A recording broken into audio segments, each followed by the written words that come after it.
이제 교회 식구 중에 한 분 자녀가 압구정동에서 결혼식이 있어서 몇몇 분들과 함께 잠깐 다녀왔습니다. 요즘 결혼식은 뭐 피로를 제대로 참석하지 못하고 잠깐 얼굴만 보고 또 이렇게 기도하는 마음으로 잠깐 앞부분만 참석하다가 중간에 좀 나왔습니다. 코로나 때문에 어쩔 수 없는 또 상황이어서 좀 그렇게 했었습니다. 잠깐 주차장으로 가는 그 여정이 좀 몇백 미터 되더라고요. 그래서 압구정동길을 정말 오랜만에, 아니 거의 그렇게 오랫동안 제가 압구정을 간 적이 없었던 것 같습니다. 오랫동안 좀 걸었습니다.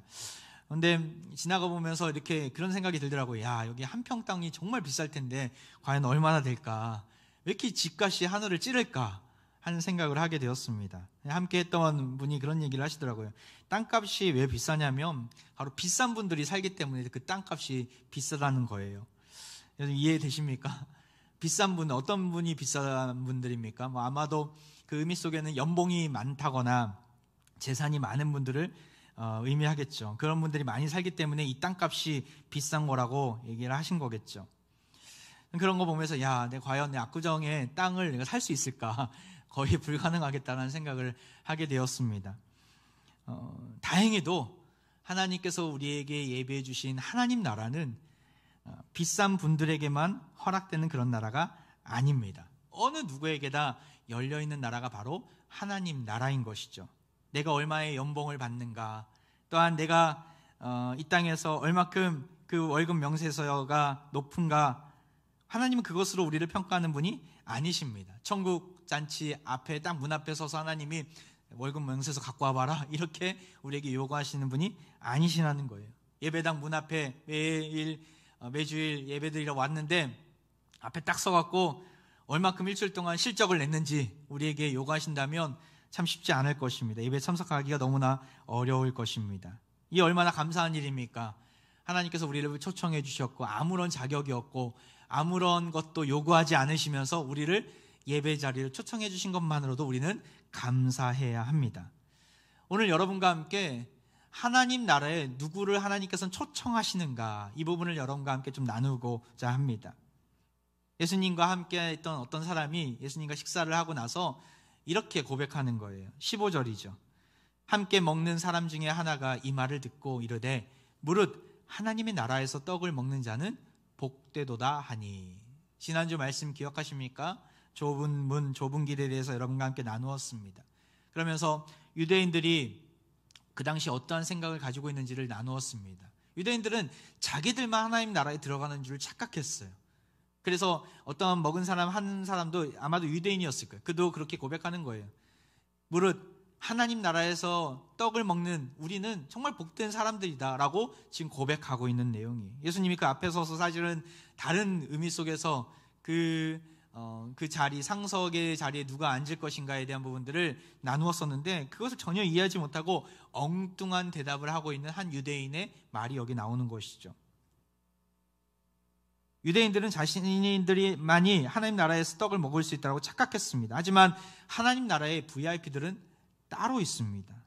예수님은 이 말을 들으시고 한 가지 비유를 들어가면서 누가 하나님 나라의 진정한 주인공인가, 초청받은 자들인가를 오늘 말씀에서 나누고 계십니다. 16절이죠. 우리 같이 한번 읽어볼까요? 16절 시작.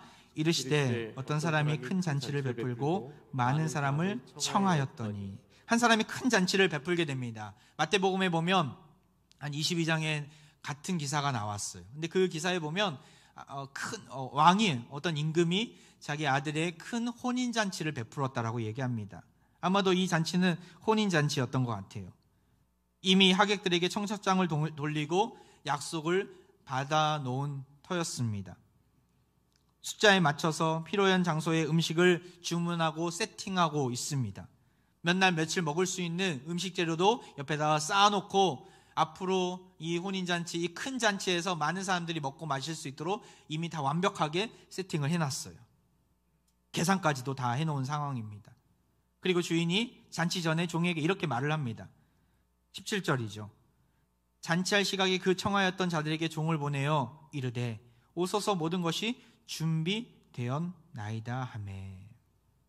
앞서서 청하였고 또한 이제 청하였던 자들에게 다시 또 한 번 청하러 나간, 두 번째 청하러 나가는 종의 모습이 나옵니다.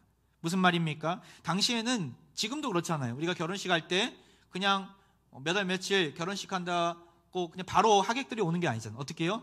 한 달 전, 두 달 전, 세 달 전부터 우리의 아는 지인들 또는 친척들을 찾아다니면서 청첩장을 나눠주고 또한 결혼식이 언제 있으니까 꼭 참석했으면 좋겠다라고 이야기를 하잖아요. 당시에도 마찬가지였어요. 당시에도 초청장을 가지고 초대할 사람들을 물색하고 그들에게 가서 이제 언제 잔치가 있으니까 꼭 오시라고 그렇게 그들에게 이야기를 하고 또한 확답을 받고 그것들을 숫자를 잔치에 참여할 분들의 숫자를 잘 세워놓고 있어서 영접할 준비를 한 것이죠. 그런데 종들에게 그런 만반의 준비를 다 온 상태에서 종들에게 이제 그들에게 가서 이제 잔치가 시작되니까 어서 오시라고 그렇게 한번 권하라, 모시고 오라고 얘기를 합니다. 그런데 그 종은 하객들에게서 전혀 뜻밖의 대답을 얻게 됩니다. 모두가 다 마치 짠 것처럼 일치하게 모두가 다 사양했다라는 거예요. 다 거절했다라는 거예요. 자, 한번 볼까요? 어떤 사람이 거절했습니까? 총 3무리의 사람들이 나오는데 첫 번째 사람은 18절에 나와 있습니다. 같이 한번 읽어보겠습니다. 시작. 다 일치하게 사양하여 한 사람은 이르되 나는 밭을 샀음에 아무래도 나가 보아야 하겠으니 청컨대 나를 양해하도록 하라 하고. 뭐라고 이야기합니까? 내가 밭을 이미 샀는데 내가 거기에 나아가 봐야 된다라는 거예요. 이게 무슨 말입니까? 밭을 사는데 그가 안 보고 샀다라는 얘기입니까? 그런 사람은 없어요. 뭐 요즘처럼 전셋집이 구하기가 너무나 힘들어서 요즘에 부동산 하시는 분들에게 미리 다 계약금을 주고 보지도 않고 먼저 계약을 하고 나서 본다고 하더라고요. 그만큼 이제 너무 매물이 없는 상황에서 그런 일이 벌어졌는데 예전에는 그렇지는 않죠. 우리 평상시에도 그렇지 않지 않습니까? 땅을 알아본다, 밭을 산다고 했을 때 미리 가서 보고 위치가 어떠한지, 땅 상태가 좋은지 나쁜지, 만약에 밭이라면 거기다가 뭘 심을지 땅 상황을 보고, 땅 흙을 보고 이게 과연 어떤 재산 가치가 있을지, 크기가 어떠한지, 서류상에는 문제가 있는지 없는지, 대출은 얼마나 끼고 있는지 우리가 그런 것들 다 보고 나서 집을 사든지 땅을 사든지 밭을 사잖아요. 이 사람도 아마도 그 밭을 사기 전에 이미 그런 일들을 했을 거예요. 그리고 나서 밭을 샀어요. 그걸 다 알아보고 잘 조사를 하고 나서 둘러볼 거 다 보고 나서 밭을 샀어요. 그런데 밭을 사고 나서 이제 또 나가봐야 된다는 거예요. 그것을 봐야 된다는 거예요. 무슨 말입니까? 왜 하필이면 초청받은 그 잔치날 이것을 해야 된다고 말을 하는 겁니까? 왜냐하면 가기 싫기 때문에 핑계를 대다 보니까 그게 떠오른 거예요. 그래서 초청을 거절하게 된 것이죠. 두 번째 사람은 뭐라고 하면서 거절을 합니까? 19절이에요. 또 한 사람은 이르되 나는 소 5겨리를 샀음에 시험하러 가니 청컨대 나를 양해하도록 하라 하고. 두 번째 사람은 소 5겨리를 샀어요. 이미 샀다라고 얘기합니다. 겨리라는 뜻은 단위예요. 한 단위. 한 쌍이라는 뜻입니다. 당시에 쟁기를 소에게 짊어지울 때 2마리의 소가 그 쟁기 하나의 쟁기를 짊어지고 그 땅을 갈게 됩니다. 그래서 2마리를 하나로 봤어요. 소 5겨리다 하면 5쌍을 얘기합니다. 다시 말해서 몇 마리입니까? 총 10마리입니다. 그 당시에 10마리의 소를 가지고 있는 사람은 상당히 거부였어요. 잘 사는 사람이었죠. 당시에도 마찬가지로 지금도 마찬가지지만 소를 매매할 때는 소를 파는 사람이 지정한 날에 지정한 밭으로 오라고 해서 소가 일을 하는 모습을 보여줬어요. 소들이 짝을 이루어서 밭을 가는 시범을 직접 보여줬어요. 왜 보여줬습니까? 바로 소가 건강한 소인지, 이 소가 과연 쓸모가 있는지, 이 소가 일을 잘 하는지 이것을 보여주기 위한 테스트였어요. 이것을 보여주고 나서 그 소를 사는 사람이 결정을 했겠죠. 살지 말지를. 그런데 지금 뭐라고 얘기합니까? 내가 그 소 5겨리를 샀는데 이것을 이제야 비로소 시험한다라는 거예요. 이미 시험했는데도 또 한다라는 거예요. 무슨 말입니까? 이것도 핑계죠. 마땅히 핑계할 게 없으니까 이것을 가지고 이야기를 하는 거예요. 세 번째 사람이 등장합니다. 그 사람은 어떠한 사람이었습니까? 20절 말씀이에요. 또 한 사람은 이르되 나는 장가 들었으니 그러므로 가지 못하겠노라 하는지라. 사실 앞서 보았던 18절에서 19절에서 보았던 밭을 산 사람, 소를 산 사람은 그래도 양심은 있었어요. 미안한 마음이 있었어요. 그래서 뭐라고 뒷부분에 얘기합니까? 청컨대 나를 양해하도록 하라. 이게 뭐예요? 미안하다는 거예요. 날 용서해라는 거예요. 너무나 이게 바쁘니까, 너무나 이게 해야 될 일이 많으니까 내가 거기 가지 못하는데 미안한 마음이 좀 있어. 그것을 이야기하는 거예요. 모르겠어요. 이게 정말 미안한지 아니면 미안하다는 신용을 내는 건지. 아마도 미안하다는 신용을 내는 모습이겠죠. 왜냐하면 말도 안 되는 비유를, 말도 안 되는 핑계를 대고 있기 때문에. 근데 이 마지막 사람은 너무나 뻔뻔합니다. 뭐라고 이야기합니까? 또 한 사람은 이르되 나는 장가 들었으니 그러므로 가지 못하겠노라. 아주 단호하게 가지 않겠다라고, 절대로 가지 못한다라고 이야기를 하는 것이죠. 사실 고대 근동사회에 있어서 핑계를 할 때, 또 어떤 이유를 댈 때 자기의 가족에 대해서, 또한 아내에 대해서 언급하는 것은 상당히 무례한 일이었어요. 예의가 아니었어요. 근데 이 헬라어 문장을 보면 아내라는 말이 가장 앞에 나와 있습니다. 도치되어서 강조하는 건데, 아내 때문에 못 가겠다. 이것은 앞서 말씀드렸던 그러한 고대 근동사회에서의 관습을 무시하는 일이었습니다. 장가든 지 아마도 얼마 안 된 자아였던 것 같아요. 근데 그는 그의 자신의 결혼식에 분명히 많은 하객들을 초청한 적도 있었을 테이고, 분명히 오늘 초청했던 그 큰 잔치를 베푼 그 주인도 그의 결혼식에 왔을 수도 있어요. 아마 왔겠죠. 그러니까 다시 초청하는 거잖아요. 그런데 큰 잔치에 참석해서 자신의 결혼식에 와줬던 사람들, 또한 주인에게 감사의 표시를 하면서 그때 오셔서 너무나 감사하다고 하면서 축하한다라고 한마디만 할 수 있으면 얼마나 좋겠습니까? 얼마나 좋은 기회입니까? 절호의 기회죠. 그런데 단번에 무슨 이유에 있었는지, 내가 장가 들었으니 가지 못하겠다, 이렇게 예의 없는 말을 하고 있습니다. 그리고 앞에서 보았던 두 사람들처럼 용서를 구하지도 않고 그냥 단호하게 충분한 설명 없이 단번하게 거절하는 모습을 갖게 됩니다. 밭을 산 사람, 소를 산 사람, 장가든 사람, 이 세 사람의 공통점이 무엇입니까? 바로 중요하지 않는 일을 핑계로 들어가면서 가기 싫다는 거예요. 쓸데없는 일에 우선순위를 두면서 하나님 나라의 잔치에 참여하기 싫다라는 거예요. 잔치를 우습게 보았다는 것이죠. 이들은 이미 초청을 받은 사람들이었고, 그때 당시에는 청첩장을 받거나 초청장을 받을 때만 해도 가겠다라고 했던 사람들이었어요. 그래서 주인이 다시금 재확인하러 종을 보냈던 것이지요. 그런데 때가 되니까 가기 싫다는 거예요. 말도 안 되는 핑계를 대면서 거절한 이 세 사람. 당시 잔치 문화에 있어서 이렇게 응하는 것은 너무나 무례한 일이었어요. 특별히 초대한 사람, 그 주인에게 있어서 큰 모욕을 안겨다 주는 일이었어요. 정말 긴급하고 어쩔 수 없는 상황이라면 충분한 설명을 하면서 이것들을 이야기를 했을 텐데, 그렇지도 않아요. 더 오히려 그 이야기를 듣고 있노라면 화가 치밀어 오를 만한 핑계들이었죠. 예수님이 왜 이 세 사람을 예로 드셨을까요? 지금 누구를 향해서 지적을 하시는 내용이에요? 바로 유대인들을 향해서 지적하시는 내용이에요. 유대인들은 메시아를 기다렸어요. 우리를 구원해 줄 메시아, 우리를 살려줄 메시아, 주님, 하나님 빨리 보내주옵소서, 우리를 구원해 줄 메시아가 필요합니다, 빨리 보내주옵소서. 그들은 간절히 기도하고 기다리면서 그날을 고대했어요. 그런데 정작 누가 왔어요? 정작 예수님이 오시는 그때 그들은 어떤 모습을 보였어요? 예수님을 거부했죠. 예수님을 받아들이지 않았어요. 호시탐탐 예수님이 메시아임을 부정하고 예수님의 말씀을 거부하고 나중에는 예수님을 죽이려고까지 했지 않습니까? 어디서 보면 나와요? 1절에 보면 나와요. 누가복음 14장 1절 이런 말씀이 있어요. 안식일에 예수께서 한 바리새인 지도자의 집에 떡 잡수시러 들어가시니 그들이 엿보고 있더라. 엿보고 있는 바리새인, 또한 유대인들의 모습을 보게 됩니다. 어떻게 하면 꼬투리를 잡을까? 어떻게 하면 예수님의 그 말씀을 부정할까? 그들은 호시탐탐 기회를 노리고 있었죠. 여러분, 우리의 모습은 어떠합니까? 그들은 하늘의 것에 관심이 없었어요. 앞서 보았던 세 사람처럼 땅의 것들에 관심이 두고 자식들의 자리를 차지하는 데 온 힘을 다했던 유대인들의 모습을 보게 됩니다. 우리는 어떠합니까?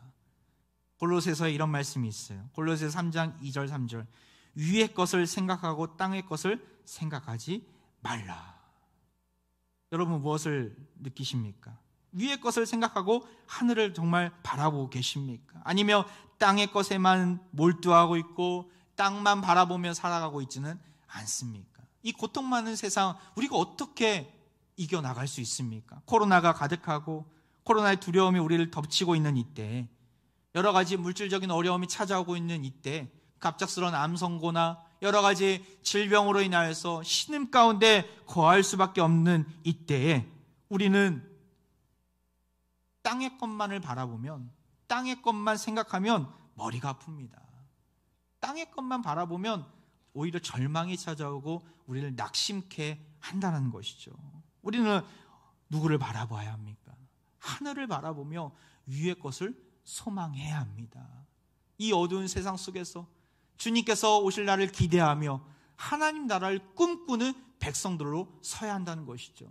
찬송가에 이런 찬송가 있지 않습니까? 눈을 들어 하늘 보라, 어지러운 세상 중에 곳곳마다 상한 영의 탄식 소리 들려온다. 빛을 잃은 많은 사람 길을 잃고 헤매이며 탕자처럼 기진하니 믿는 자여 어이할꼬.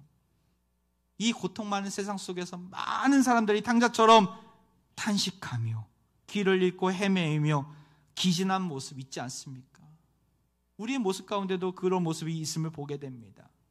우리는 어떻게 나아가야 합니까? 눈을 들어 하늘을 바라보시기 바랍니다. 나의 도움이 어디서 올까? 천지를 지으신 여호와에게서로다. 우리의 고백이 되기를 소망합니다. 하나님의 초청에 응하고 하나님이 마련하신 그 잔치에 들어가야 합니다. 그 잔치가 무슨 자리입니까? 물론 예수님이 이 땅 가운데 오셨을 때 영원한 새 하늘과 새 땅이 우리 하나님께서 보여주시는 하늘나라의 잔치죠. 그 하늘나라 잔치를 연습하는 시간이 있어요. 그 예행 연습 시간은 바로 이 예배 자리임을 믿습니다. 이 예배 자리가 하나님 나라를 경험하는 시간들이에요. 여러분, 우리 주일 성수의 모습을 우리는 회복해야 합니다. 거룩한 주일날 하나님 앞에 나와 온라인든 오프라인든 정말 전심으로 주님을 만나고자 하는 그 마음 있으십니까? 예배가 무너지면 모든 것이 무너져 버립니다. 예배가 무너지지 않도록 은혜의 자리를 사수해야 합니다. 그래야 우리 영혼이 숨 쉴 수가 있습니다. 물고기가 물 바깥에서 숨 쉴 수 있습니까? 처음에는 허걱대다가 나중에 죽게 됩니다. 마찬가지예요. 믿는 자들이 예배 바깥에서 아둥바둥 살려고 노력한다고 사라집니까? 우리가 피할 길과 솟아날 구멍이 생깁니까? 없어요. 다시 물속으로, 다시 은혜의 바닷 가운데로 들어가야 합니다. 그래야 참 자유를 누릴 수가 있는 것이죠. 세상에 줄 수 없는 참된 평화가 예배의 자리 가운데 임할 줄 믿습니다. 우물가의 여인처럼 헛되고 헛된 것을 구하는 인생이 아니라 주님이 베풀어 주신 그 안식의 자리로, 생명을 구하며 나아가는 영생의 자리로 우리는 나아가야 합니다. 사모하며 나아가야 합니다. 나의 예배의 모습 어떠한지 우리가 돌이켜볼 수 있어야 합니다. 다시 본문으로 돌아가서 주인은 하객들이 당연히 올 거라고 생각했어요. 그런데 어떠합니까? 거절했다는 소식을 듣고 경노하게 됩니다. 그리고 종에게 뭐라고 명령합니까? 21절이죠. 우리 같이 한번 읽어볼까요? 시작. 이에 집주인이 노하여 그 종에게 이르되 빨리 시내의 거리와 골목으로 나가서 가난한 자들과 몸 불편한 자들과 맹인들과 저는 자들을 데려오라 하니라. 21절에 보면 시내의 거리와 골목으로 나가라는 거예요. 나가라는 거예요. 시내의 거리와 골목 어디입니까? 원어적으로 보면 가까운 거리에 있는 곳이에요. 그 성 안에, 그 시내 안에 있는 거리, 또한 도로들, 작은 골목들을 이야기합니다. 도시 안에 돌아다니면서 모든 사람들을 초청하라고 하는데 특별히 누구를 초청하라고 말씀합니까? 가난한 자들과 몸 불편한 자들과 맹인들과 저는 자들, 연약한 자들이라는 거예요. 당시에는 잔치 자리는 몸이 성한 자들, 또한 출신이 좋은 자들, 많은 것을 가진 자들, 이런 자들만 초청 대상자라고 생각을 했어요. 근데 하나님 나라 안에서는 아니라는 거예요. 그건 문제가 되지 않는다라는 거예요. 오히려 연약한 자들, 자신이 연약함을 인정하는 자들, 가난하고 몸이 불편하고 맹인들과 저는 자들, 정말 그 어떠한 외형적인 자격을 갖추지 못한 자들도 다 올 수 있다라는 거예요. 하나님의 자비가 여기서 느껴지지 않습니까? 그렇게 사람들을 불러 모았는데 종이 또 이런 보고를 하는 거예요. 22절에 아직도 자리가 있나이다. 무슨 말이에요? 예수님, 하나님의 초청을 거부한 자들이 그렇게 많다라는 거예요. 많았다라는 거예요. 빈자리도 너무나 많은 거예요. 그래서 또 종에게 이렇게 명령하지 않습니까? 23절이에요. 주인이 종에게 이르되 길과 산 울타리가로 나가서 사람들을 강권하여 데려다가 내 집을 채우라. 길과 산 울타리는 어떤 곳입니까? 이 길은 앞서 말씀드렸던 도로와는, 거리와는 좀 다른 길이에요. 바로 도시와 도시를 연결하는 길이에요. 다시 말씀드려서 성 바깥에 있는 곳에 흩어져서 거기에서 방황하고 있는 자들, 연약한 자들, 그들 다 데리고 오라는 거예요. 산 울타리가는 성을 둘러싸고 있는 산이 있었어요. 그 산 바깥에 있는 곳에 사는 사람들이에요. 왜 그들이 바깥에 살고 있습니까? 돈이 없어서요? 성 안에 땅값이 너무나 비싸서요? 아니에요. 쫓겨난 자들이에요. 누가 쫓겨났습니까? 유대인들과 같이 살지 못했던 자들이 누구입니까? 바로 이방인들인 것이죠. 나그네들인 것이죠. 할례 받지 못하고 불결하다고 가까이 하지 않았던 혼혈민족들, 사마리아인과 같은 혼혈민족들, 유대인의 공동체에서 받아들여지지 않은 자들이었어요. 그런 자들은 유대인들로부터 저주받았다, 당신들은 선택받지 못한 백성들이다 평가받던 자들이었어요. 그런 자들에게까지 하나님의 긍휼과 사랑이 미쳐지는 거예요. 지금 무슨 의미입니까? 하나님 나라의 잔치의 주인공들은 누구라는 거예요? 바로 유대인들만 해당되는 것이 아니라 모든 백성들, 주님의 초청에 응했던 모든 백성들 다 받아주시겠다라는 거예요. 다 안아주시겠다라는 거예요. 하나님 나라의 시민이 될 수 있다라는 것이죠. 이것은 당시 아주 혁명적인 선포가 아닐 수가 없어요. 아주 강력한 메시지였어요. 하나님의 구원의 방법이었죠. 이건 하나님의 마음이었어요. 다 받아주시겠다, 다 안아주시겠다라는 거예요. 결국에는 예수님이 이러한 사명을 제자들에게도 주시지 않습니까? 사도행전 1장 8절에 우리가 잘 아는 말씀이죠. 예루살렘과 온 유대와 사마리아와 땅끝까지 이르러 내 증인이 되리라. 제자들에게 주신 이 사명의 말씀은 지역을 보세요. 예루살렘과 온 유대, 그 성 안에 있는 자들이에요. 유대인 공동체 안에 있던 자들이. 그런데 사마리아와 땅끝까지, 성 바깥에 있는 자들에게까지 복음이 미쳐지겠다, 복음이 증거된다라는 의미가 담겨져 있는 것이죠. 코로나로 인해 신음하는 백성들 참 많이 있음을 보게 됩니다. 우리 공동체 안에서도 많지만 우리 공동체 바깥에서도 정말 많은 백성들이 허걱대면서 이 고난 많은 세상 속에서 방황하면서 기진하면서 살고 있습니다. 우리는 그들에게 선한 영향력을 흘려 보내야 합니다. 올해 한 해 정말 우리 자신조차 추스르기가 너무나 힘든 시간들을 보냈어요. 하지만 감사하면서 하여튼 이 연말을 잘 보내고 있습니다. 우리가 내년 한 해는 정말 우리 성 바깥에 있는 연약한 자들, 정말 이웃사랑의 모습으로 우리는 나아가야 합니다. 참 감사한 것은 올해 한 해 여러 가지 위기들이 있었지만 특별히 세계 선교와 또한 이웃사랑에 대한 재정만큼은 줄이지 않았다는 거예요. 그것만큼은 매달 정해진 지출대로 다 지출이 되고, 오히려 코로나 때문에 마음껏 사역하고 싶어도 사역하지 못하는 것이 오히려 답답할 정도로 하나님께서 많이 채워주셨다는 것에 너무 감사하더라고요. 내년도 우리가 그 금액들이 정해지면 정말 성실하게 잘 감당하면서 하나님 나라와 하나님의 영광을 위해서 우리는 쓰임 받아야 합니다. 축복에는 사명이 있습니다. 이 아름다운 건물을 왜 주셨습니까? 오늘 교회당 완공 감사 예배를 드리면서 우리는 더욱더 하나님께 헌신해야 됩니다. 하나님, 이 귀한 축복을 우리에게 주셨는데 우리에게 놓여져 있는 많은 과제들을 한 번에 하나님께서 해결해 주셨는데 우리가 여기서 멈추지 않기를 원합니다. 하나님께서 우리 공동체를 통해서, 우리를 통해서 놀라운 이웃사랑의 본을 보일 수 있도록 길을 열어달라고, 공간도 정말 지역사회를 위해서, 연약한 자들을 위해서 함께 쓰면서 함께 하나님 나라의 기쁨을 누릴 수 있도록 우리를 사용하여 주옵소서. 그 헌신의 자리가 되어야 되는 줄 믿습니다. 내년에 정말 우리가 계획을 잘 단기적으로, 중기적으로, 장기적으로 계획을 잘 세워서 우리 공동체가 정말 이웃사랑을 위해서, 세계 선교를 위해서 아름답게 흩어진 공동체로서 나아가야 합니다. 저는 그런 꿈이 있어요. 많은 몇몇 분들과 함께 나눴었는데 정말 우리 공동체가 좀 준비가 된다면, 기회가 된다면 기독 요양원을 좀 만들고 싶은 마음이 있습니다. 어르신들을 섬기고, 특별히 독거 어르신들, 연약한 분들, 이분들을 좀 품을 수 있는 기관을 만들어서, 교회가 장사하면 안 됩니다. 비영리로, 철저하게 비영리로 그 모든 수익들은 다 그분들에게 갈 수 있도록, 우리 공동체 안에 어르신들 또한 부모님들 뿐만 아니라 이 주역사회에 그런 케어를 받아야 되는데 받지 못하는 분들이 있다면 그분들에게 그런 혜택이 돌아갈 수 있도록, 그리고 정말 이 요양원이 매주마다, 매일마다 예배하며 하나님 나라를 경험하는, 하나님 잔치가 이루어지는 그런 아름다운 곳이 될 수 있도록 그 요양원이 진행되면 너무나 좋겠다라는 마음이 있어요. 깨가 되면 하나님께서 길을 열어주실 줄 믿습니다. 우리 공동체가 이런 놀라운 일들, 이건 뭐 하나의 단편이에요. 우리 공동체를 통해서 하나님께서 하시고자 하는 일들을 우리가 정말 주님 앞에 성원만 한다면, 주님 앞에 나아간다면 무궁무진하게 하나님께서 길을 열어주실 것입니다. 우리가 그런 소망과 그런 희망을 가지고 담대하게 나아가기를 소망합니다. 그런데 우리가 여기서 볼 한 가지 단어가 있어요. 바로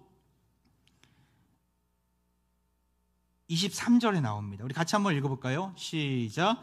주인이 종에게 이르되 길과 산 울타리로 가서 사람을 강권하여 데려다가 내 집을 채우라. 종에게 마지막으로 주는 하나님의 사명이죠. 뭐라고 나옵니까? 나가서 강권하여 내 집을 채우라. 21절에서 23절로 넘어가면서 더 적극적으로 열심으로 그 사명을 맡겨주시는데요, 특별히 강권하여라는 단어에 우리는 포커스를 맞춰야 합니다. 이것은 단순히 무슨 개종을 요구하거나 강요하거나 종교 탄압의 자리로 나가라는 말이 아닙니다. 이건 설득이라는 거예요. 설득, 강청하라는 거예요. 그런데 이 단어를 왜 쓰셨을까? 당시에는 자격이 없다고 하는 자들에게 나아가서, 마을에 큰 잔치가 벌어졌으니까 가자고 하면 뭐라고 대답할까요? 에이, 나도 가고 싶은데 난 자격이 안 돼.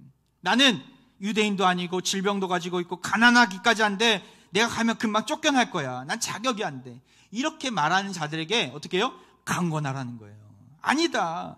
하나님의 사랑은 우리에게만 멈춰져 있는 것이 아니라 당신에게도 있다. 당신에게도 놀라운 구원의 손길이 펼쳐져 있음을 알려주라는 거예요. 그래서 그냥 넘어가지 말고, 그들이 거절할 것을 알매도 불구하고 넘어가지 말고 강권해서 데리고 오라는 거예요. 억지로가 아니라 그의 마음을 두들기면서, 자포자기에 있는, 나는 저주받은 자야, 하나님이 나를 용서받을 수 없어라고 말하는 자들에게 다가가 하나님의 놀라운 긍휼의 은혜를 부어주라는 거예요.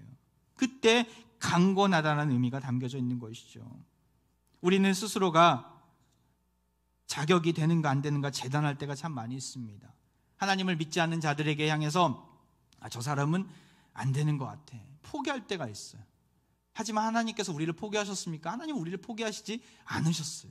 끝까지 우리의 마음을 두드리셨죠.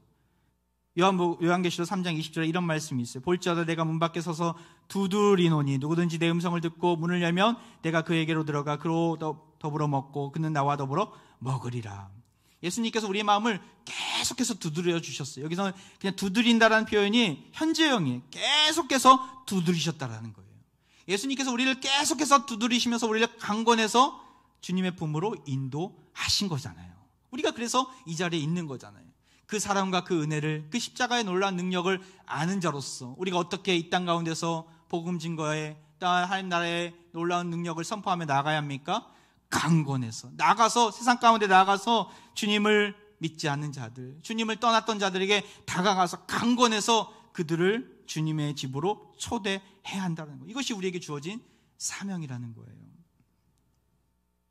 참사랑 축제 이후에 남편이 한 번만에 다 돌아올 줄 알았는데 한 번 온라인 예배 드리고 그 다음부터는 또 소식이 없다고, 어떻게 해야 될지 모르겠다고 하는 분들이 있더라고요. 계속해서 두드려야죠. 때로는 강권하는 모습이 필요하죠. 결국에는 하나님께서 그 마음을 열어주실 것입니다. 우리가 포기해서는 안 됩니다. 왜냐하면 하나님이 포기하지 않으셨기 때문에.